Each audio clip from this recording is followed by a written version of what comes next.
Et Dieu, les amis, Dieu t'appelle à la grandeur. Même si tu es charbonnier, c'est pas grave. Mais tu vas être le plus grand charbonnier de Côte d'Ivoire. Amen. Quelqu'un me dit pas amen. Amen. Et dis, mais si tu es charbonnier, c'est pas ce que tu fais qui est important. C'est la qualité et que tu sais ce que tu fais qui est important. Donc c'est pas ce que je fais qui est important.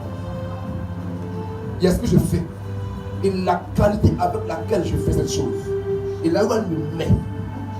Quand je dis, je t'appelle à la grandeur.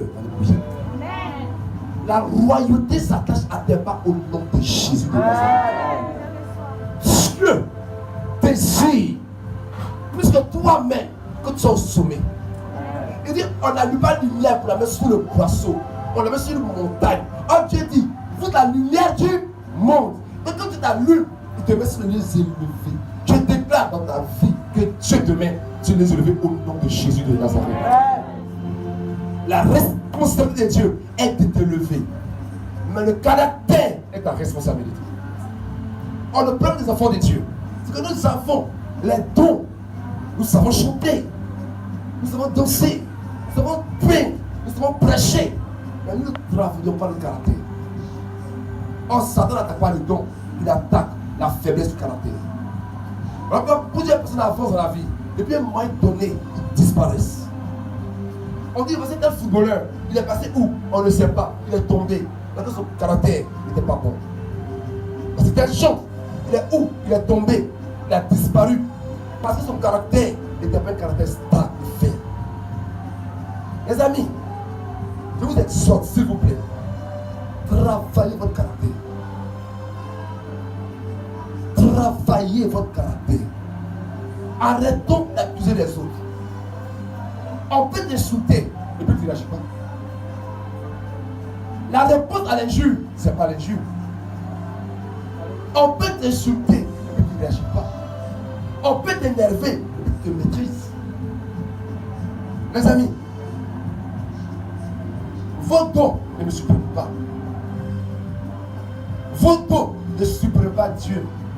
Car les dons sont communiqués par Dieu. Ce que Dieu attend de toi, c'est le fruit du caractère que tu travailles. Le caractère n'est pas un don. Il est le résultat d'un travail. La plupart du fruit de l'esprit. Le fruit est le résultat du travail d'un arbre. Tu dois travailler dans ta vie pour produire le caractère que Dieu veut. Car ton caractère te protégera. On va te voir, tu es une belle femme. Tout le monde veut te marier. Mais si tu as un mauvais caractère, personne ne te dans son foyer. Ta beauté attire les gens. Tu n'as rien fait pour être belle. Mais tu fais du sport, tu t'entretiens. À la base, un instrument de beauté que tu entretiens. Mais le caractère, ça va être bon. Si tu parles mal aux hommes, tu les escroques, tu les voles. Qui te met dans son foyer? Personne. Les amis, travaillons notre caractère. En tant qu'enfant de Dieu, il est important d'avoir un caractère à la dimension de Dieu. Quand Dieu veut élever une personne, il ne cherche pas une personne qui est talentueuse. Dieu cherche une personne qui est fidèle. Une personne qui a un bon caractère. Quand une personne talentueuse qui a un mauvais caractère, elle est une personne dangereuse. Je le répète s'il vous plaît. Travaillons notre caractère. Les amis, là l'église ne sauve pas. Tu peux t'asseoir à l'église, chanter, prêcher, et Dieu est fâché avec toi. Dieu te connaît même pas. Plusieurs personnes sont dans nos églises. Ils servent dans nos églises. Ceux qui n'ont pas de responsabilité, et ils n'ont jamais fait la paix avec Dieu. Ils n'ont jamais accepté Jésus-Christ comme le Seigneur et le Sauveur personnel. Jésus a sauvé le monde entier. Mais est-ce que Jésus est mon Seigneur? Il est mort pour nous tous. Quand les païens veulent, ils ne veulent pas. Jésus est mort pour lui. Mais le païen n'a pas Jésus pour son Seigneur. Est-ce que Jésus est ton Seigneur? Les dimanches, on va à l'église. Oui, c'est vrai. Mais bien aimé frère, je te pose une question sincère. Si à l'instant où nous sommes, Dieu te rappelle, est-ce que tu es sûr que tu seras sauvé? Dieu sait qu'il y a un homme de gagner le monde entier s'il perd son âme. Si tu n'es pas sauvé, ça ne sert à rien d'être un roi ou reine. Ça ne sert à rien. Dieu veut ta vie. Dieu veut que tu sois sauvé. Ne viens pas à l'église pour remplir les bancs, pour occuper les postes, les sièges. Et notre vie ne reflète pas la vie de Dieu. Est-ce que vous savez que mentir à Dieu entraîne la mort? Dans le Nouveau Testament, ils ont dit aux gens, on va faire vendre nos biens, venir donner à Dieu, l'œuvre de Dieu. Deux personnes, Ananias et Saphira, ont vendu leurs biens, mais ils n'ont pas tout donné à Dieu. Ils sont morts à l'instant. Ils ont menti à Dieu. Tu vis mal, tu prêches à l'église. Tu vis mal, tu chantes à l'église. Tu vis mal, tu pécores à l'église. Sans que tu ne saches, tu as décidé ta vie la malédiction.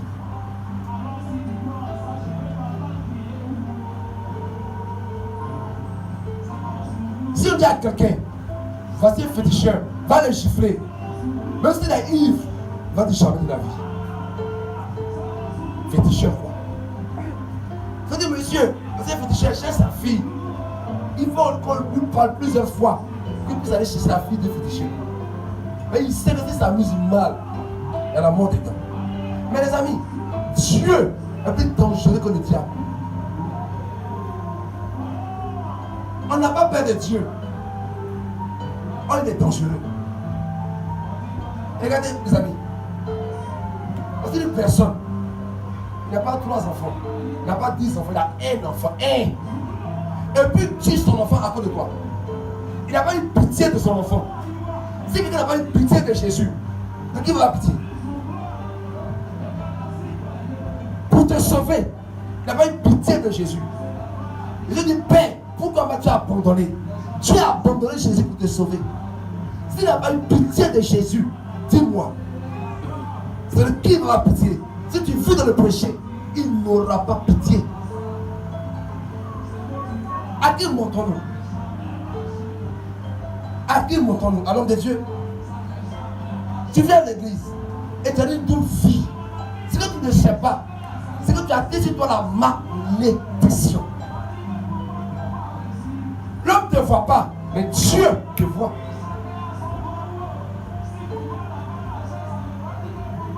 Zacharie est rentré dans le temple, il est sorti muet.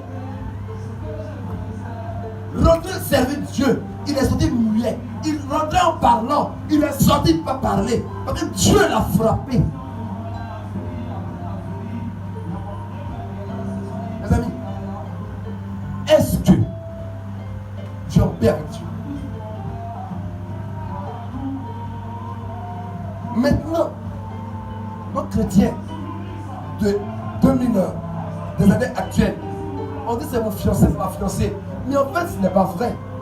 C'est mon copain, c'est ma copine. Quel est le terme que tu as utilisé? Mais que les fiancés ne vont pas ensemble. Mais si tu vas vers lui, ou elle va vers toi, il n'est pas fiancé. C'est ton copain, c'est ta copine. N'aie pas peur de dire, pasteur, c'est ma copine. C'est pas ton fiancé. C'est ton copain. Nous chrétiens, on fait des choses que même les païens ne font pas. Je dis, est-ce que tu es en paix avec Dieu? Quand Dieu te regarde, est-ce qu'il est content? Il y a des gens, quand on est à l'église, on prie, on prêche. On peut dire, aujourd'hui, on fait un ministère de révélation.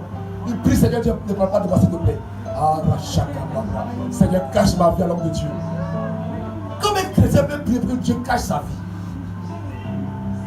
la discrétion, c'est la peur que des choses cachées soient révélées.